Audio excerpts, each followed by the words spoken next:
Hello' students, যিসকল ছাত্ৰ ছাত্ৰীয়ে এইবাৰ ক্লাছ 9 আৰু 10 পাইছা সেইসকল ছাত্ৰ ছাত্ৰীৰ বাবে আছাম ষ্টেট স্কুল এডুকেশ্যন বৰ্ডৰ পৰা নিউ চিলেবাছ আহি গৈছে।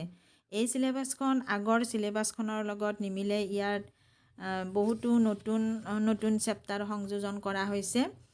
গতিকে তোমালোকে এতিয়াৰ পৰাই এই নতুন চিলেবাছখন ফ'ল' কৰিব লাগিব। মই ইয়াত ক্লাছ 10ৰ অৰ্থাৎ যিসকল ছাত্ৰ ছাত্ৰীয়ে 2026 বৰ্ষত HSLC এক্সাম দিবা সেইসকল ছাত্ৰ ছাত্ৰীৰ বাবেহে এই ভিডিঅ'টোত চিলেবাছখন দিছোঁ।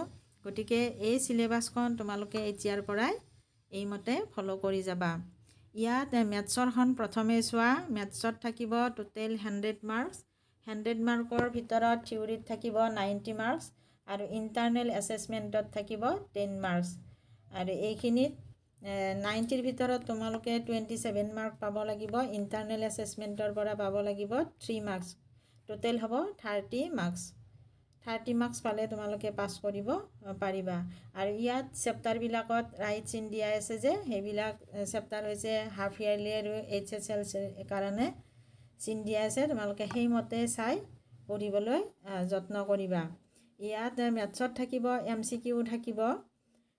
গতিকে MCQত তোমালোকে 14 মাৰ্কছ পাব লাগিব আৰু যিখিনি আন মেথছ আছে সেইখিনিত পাব লাগিব 13 মাৰ্কছ। টোটেল 27 মাৰ্কছ পাব লাগিব। তাৰপিছত চোৱা এছামিছত 100 মাৰ্কছ থাকিব। ইয়াৰ ভিতৰত তোমালোকে 30 মাৰ্কছ পাব লাগিব। ইয়াত MCQ নাথাকে আৰু ইয়াত গ্ৰেছ মাৰ্ক নাথাকে। গতিকে এই এছামিজ ছাবজেক্টটোত মানে তোমালোকে 30 মাৰ্কছ পাবই লাগিব। ইয়াত কোনো ধৰণৰ গ্ৰেছ মাৰ্ক দিয়া নহয়। আন ছাবজেক্টত কিন্তু 2 নম্বৰ বা 1 নম্বৰ বা বেছি হ'লে আন ছাবজেক্টৰ পৰা আনি তোমালোকক গ্ৰেছ দি দিয়ে, কিন্তু এছামিজ ছাবজেক্টত তেনেকুৱা গ্ৰেছ নিদিয়ে। গতিকে তোমালোকে এতিয়াৰ পৰাই এইমতে পঢ়ি যাবা। তাৰপিছত চোৱা ইংলিছখনতো তোমালোকৰ 100 মাৰ্কছৰ ভিতৰত 90 থাকিব থিয়ৰী আৰু ইণ্টাৰনেল এছেছমেণ্ট থাকিব 10 মাৰ্কছ। 90 মাৰ্কছৰ ভিতৰত 27 পাব লাগিব আৰু ইণ্টাৰনেল এছেছমেণ্টৰ পৰা 3 মাৰ্কছ আহিব। টোটেল 30 মাৰ্কছ পালে তোমালোকে পাছ কৰিব পাৰিবা। ইয়াতো MCQ থাকিব। গতিকে ইয়াত যে ৰাইট চিন দিয়া আছে সেই চেপ্টাৰবিলাক তোমালোকে এতিয়াৰ পৰা পঢ়িবলৈ যত্ন কৰিবা। গতিকে তোমালোকৰ মেথছ আৰু ইংলিছ এই দুটা ছাবজেক্টত একেই থাকিব প্ৰচেছ। তাৰপিছত ছায়েন্সখন চোৱা। ছায়েন্সখনতো তোমালোকৰ ছেম প্ৰচেছ থাকিব। 100 মাৰ্কছৰ ভিতৰত 90 মাৰ্কছ থাকিব থিয়ৰীত আৰু ইণ্টাৰনেল এছেছমেণ্ট থাকিব তোমালোকৰ 10 মাৰ্কছ। গতিকে ইয়াতো তোমালোকে ছেম প্ৰচেছ, ইংলিছৰ দৰে ছেম প্ৰচেছ হ'ব।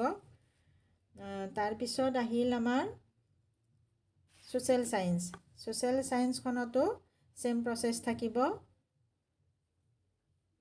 ইণ্টাৰনেল এছেছমেণ্ট থাকিব, MCQ থাকিব। তাৰপিছত থিয়ৰীত তোমালোকে 27 মাৰ্কছ পাব লাগিব।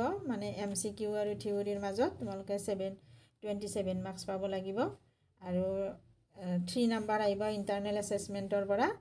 গতিকে ছেম প্ৰচেছ থাকিব। এইখিনি তোমালোকে ভালদৰে মন কৰিবা। তাৰপিছত আহিব আমাৰ ইলেক্টিভ ছাবজেক্ট বহুত আছে। যোনে যিটো ছাবজেক্ট লয় সেই ছাবজেক্টত কিন্তু পাছ কৰিবই লাগিব। ইয়াত কোনো ধৰণৰ গ্ৰেছ মাৰ্ক দিয়া নহয়। এছামিজ ছাবজেক্টৰ দৰে ইলেক্টিভ ছাবজেক্টতো কোনো ধৰণৰ গ্ৰেছ মাৰ্ক দিয়া নহয়।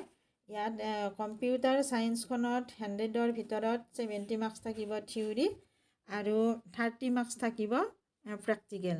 ইয়াত পাছিং মাৰ্ক হ'ব 30 মাৰ্কছ। গতিকে তোমালোকে এই 30 মাৰ্কছ পাবই লাগিব।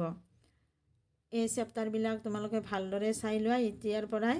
কম্পিউটাৰ ছাবজেক্টখনো ইলেক্টিভ ছাবজেক্ট বুলি তোমালোকে নপঢ়াকৈ নাথাকিবা। এতিয়াৰ পৰাই যি ছাবজেক্ট লাগে, ইউনিট হওক, হাফ ইয়াৰলি হওক বা HSLC হওক, যিখিনিত লাগে যি ছাবজেক্ট লাগে এতিয়াৰ পৰাই তোমালোকে পঢ়িবলৈ যত্ন কৰিবা আৰু প্ৰেক্টিকেল কৰিবলৈ যত্ন কৰিবা। তাৰপিছত সংস্কৃত ছাবজেক্টতো 100ৰ ভিতৰত তোমালোকে 30 মাৰ্কছ পাবই লাগিব। ইয়াতো গ্ৰেছ মাৰ্ক দিয়া নহয়, কম্পিউটাৰৰ দৰে একে ইয়াতো গ্ৰেছ মাৰ্ক দিয়া নহয়।